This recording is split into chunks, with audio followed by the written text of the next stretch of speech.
এখন মোটামুটি সমস্ত গ্যাজেটসই ইউএসবি পোর্ট দিয়ে চলছে। তো একসঙ্গে ধরুন আপনি দুটো তিনটে গ্যাজেট চালাতে চাইছেন, কিন্তু ইউএসবি পোর্ট তো আপনাকে তিন চারটে লাগাতেই হবে।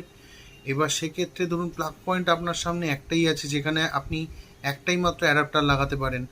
তাহলে সেক্ষেত্রে আপনি কীভাবে সমস্ত গ্যাজেটস ইউজ করবেন, তার মানে সেই ব্যাপারটাকে সলভ করার জন্যই আজকে আমি আপনাদেরকে দেখাবো এই একটা গ্যাজেট।